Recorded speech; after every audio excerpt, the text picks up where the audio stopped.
வணக்கம், நான் உங்க chef Muralidharan. Welcome to chef Madras Murali kitchen. இன்னைக்கு நாம பார்க்க போற டிஷ் என்ன அப்படின்னா சேமியா பகாலாபாத். இந்த சேமியா பகாலாபாத் எப்படி செய்யறது, இதுக்கு என்னென்ன தேவையான பொருட்கள் அப்படிங்கிறத பார்க்கலாமா? வாங்க வீடியோக்குள்ள போகலாம். ஸோ சேமியால பகாலாபாத் அப்படிங்கறத எத்தனை பேர் பார்த்திருப்பீங்க அல்லது செஞ்சிருப்பீங்க அப்படிங்கிறது எனக்கு தெரியாது. ஸோ நான் இதை செஞ்சு காட்டியிருக்கேன். சேமியா பகாலாபாத் பொறுத்த வரைக்கும் நாம கொஞ்சமா செஞ்சாலும் சரி, பல்க் குவான்டிட்டியில செஞ்சாலும் சரி, இதை எப்படி செய்யணும், இதை எப்படி ஆற வச்சு நாம எப்படி பண்ணணும் அப்படிங்கறத விவரமா நான் சொல்லியிருக்கேன். இத மாதிரி உங்க வீட்டுல நீங்க செய்யுங்க. சேமியா 150 கிராம், எண்ணெய் 1.5 டேபிள் ஸ்பூன், காய்ந்த மிளகாய் 1, கடுகு 1/4 ஸ்பூன், உளுத்தம்பருப்பு 1 டேபிள் ஸ்பூன், பெருங்காயத்தூள் சிறிதளவு, சால்ட் தேவையான அளவு, கெட்டி தயிர் 300 ml, இஞ்சி 10 கிராம், பச்சை மிளகாய் 2, கருவேப்பிலை சிறிதளவு. பேன் வச்சிருக்கேன், ஒரு பேன் வச்சுக்கலாம். இல்ல நீங்க உங்க வீட்டுல கடாய் இருக்கு, இல்ல தாளிப்பு போறதுக்குன்னு ஒரு கரண்டி வச்சிருக்கீங்க அப்படின்னா அந்த கரண்டியில வைக்கலாம். நான் என்ன பண்ணிருக்கேன், ஒரு 1.5 ஸ்பூன் அளவுக்கு ஆயில் ஊற்றிருக்கேன். ஆயில் சூடாகும் போது நாம என்ன பண்ணலாம் அப்படின்னா, ஒரு தயிர் சாதம் அப்படிங்கும் போது நம்ம கடுகு, காஞ்ச மிளகாய், கருவேப்பிலை, உளுத்தம்பருப்பு, பெருங்காயம், இஞ்சி, பச்சை மிளகாய் எல்லாமே ஆட் பண்ணுவோம். அதே மாதிரி தான் இதுக்கும். இது சேமியா பகாலாபாத். ஸோ இதுக்கு ஒரு காஞ்ச மிளகாவை நான் 2 கிள்ளி இந்த மாதிரி ஆட் பண்ணியிருக்கேன். கடுகு நான் 1/2 ஸ்பூன் எடுத்து வச்சிருந்தேன். அந்த 1/2 ஸ்பூன் கடுகை இதில் ஆட் பண்ணிட்டேன். அதன் பிறகு உளுத்தம்பருப்பு 1 டேபிள் ஸ்பூன் அளவுக்கு உளுத்தம்பருப்பு எடுத்து வச்சிருக்கேன். இந்த உளுத்தம்பருப்பு, கடுகு இதெல்லாம் பொரியும் போது நீங்க என்ன பண்ணலாம் அப்படின்னா கருவேப்பிலை ஆட் பண்ணிக்கோங்க.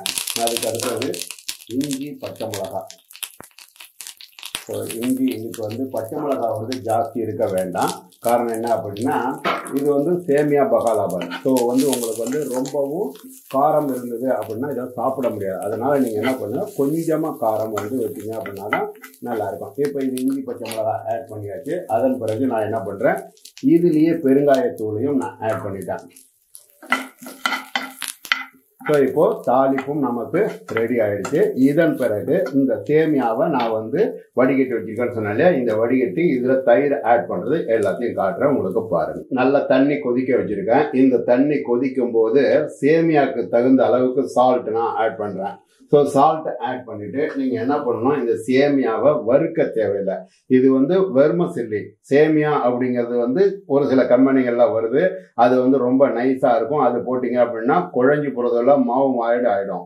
இப்ப இந்த வெர்மிசெல்லி அப்படிங்கிறது நல்லா திக்கா இருக்கக்கூடியது. இதை என்ன பண்ணணும், நாம நல்லா கொதிக்கிற தண்ணியில இந்த மாதிரி உதுத்தா மாதிரி போடணும். நீங்க அப்படியே கட்டியா போட்டுட்டீங்க அப்படின்னா என்ன ஆகும்னா டக்குன்னு அடி பிடிக்கிறதுக்கும் வாய்ப்பு இருக்கு. அதாவது என்னன்னா கொஞ்சம் அப்படியே நடுவுல நின்றுடும். அதனால என்ன பண்ணணும் அப்படின்னா போட்டுட்டு இந்த மாதிரி நீங்க கிளறி விடணும். அதுக்கு அடுத்தபடியே இந்த சேமியா வேக வைக்கிறதுக்கு தண்ணி கொஞ்சம் நிறைய வைக்கணும். காரணம் என்ன அப்படின்னா இந்த சேமியால ஒரு மாதிரி குழகுழப்பு தன்மை அப்படிங்கிறது நிறைய இருக்கும். அதனால நீங்க என்ன பண்ணணும், கொஞ்சம் தண்ணி நிறைய வச்சு வெந்த பிறகு வடிகட்டிட்டு அதுல பச்சை தண்ணியை ஆட் பண்ணி சில்னஸ் பண்ணி அதன் பிறகுதான் நாம சேமியா பகாலாபாத் அப்படிங்கறத பண்ண போறேன். இப்போ ஒவ்வொன்னா ப்ராசஸிங் காட்டுறேன், பாருங்க. சேமியா நல்லா வெந்திருக்கு. ஸோ நாம ஆல்ரெடி நான் சொன்னதுதான், தண்ணி கொஞ்சம் ஜாஸ்தியா வைக்கணும்னு. ஸோ இப்ப பாத்தீங்களா, மேல சேமியா வெந்ததும் எவ்வளவு அருமையா வந்திருக்க பாருங்க. மேலாக தெரியுது பாருங்க. நான் உங்களுக்கு நல்லா ஜூம் பண்ணி காட்டுறேன். பாத்தீங்களா, இந்த மாதிரி சேமியா வேக வேக மேல வரும். அதனாலதான் நான் ஃபர்ஸ்டே சொன்ன காரணம், கொஞ்சம் தண்ணி ஜாஸ்தியா வைக்கணும் அப்படின்னு சொன்ன காரணம். இப்போ இது வெந்துருச்சு. வெந்த பிறகு வடிகட்டி நான் என்ன பண்ணுவேன் அப்படின்னா பச்சை தண்ணி நிறைய ஊற்றுவேன். ஆல்ரெடி சொல்லியிருக்கேன். ஊத்திட்டு உங்களுக்கு சேமியாவை தனித்தனியா எடுத்து காட்டுறேன், பாருங்க. பவுல் எடுத்திருக்கேன். இந்த பவுல்ல இந்த சேமியாவை நான் ஆட் பண்ணேன். பாத்தீங்களா, சேமியா எவ்வளவு உதிரா, அதாவது என்னன்னா தண்ணி இல்லாம அழகா நல்லா வேக வச்சுட்டு பச்சை தண்ணி ஊத்தி இந்த மாதிரி உங்களுக்கு நல்லா ட்ரை பண்ணி வச்ச மாதிரி வச்சிருக்கேன். அப்பதான் அந்த குழகுழப்பு தன்மை பிளஸ் கட்டி கட்டியா கட்டுறது அப்படிங்கிறது. ஏன்னா ஒரு சேமியாவை நீங்க வேக வச்சீங்க அப்படின்னா வேக வச்சு அதை வடிகட்டிட்டு உடனே கிளியர் பண்ணல அப்படின்னா என்ன ஆகும் அப்படின்னா ஒரு மாதிரி கட்டி கட்டியா ஆன மாதிரி ஆயிடும்.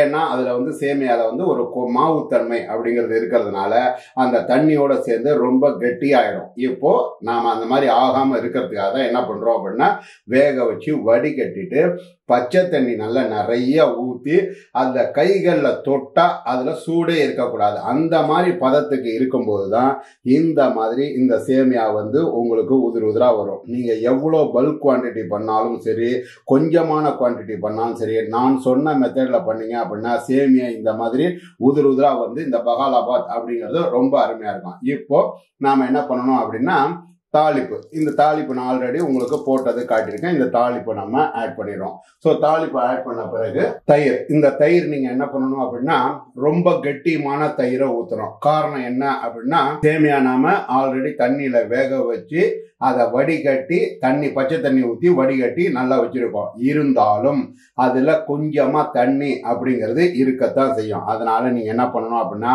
ரொம்ப கெட்டியமான தயிரை நீங்க எடுத்து ஊற்றணும். இப்ப நான் வந்து பாத்தீங்களா எவ்வளவு கெட்டியா இருக்கிற தயிரை நான் ஆட் பண்றேன்.